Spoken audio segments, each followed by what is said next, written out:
Hi everyone, welcome to the channel. In this video, I'm going to show you how to log into the region's bank account. But before that, don't forget to like and subscribe if you enjoy the content. So without any delay, let's get the video started. First thing you need to do is open browser on your phone or on your desktop. Then enter the URL regions.com.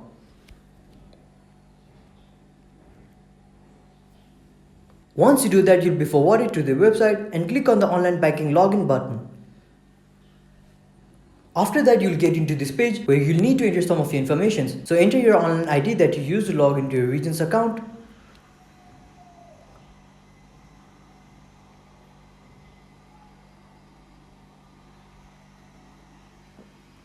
Once you do that, click on next in order to proceed to the other section. So then enter your password.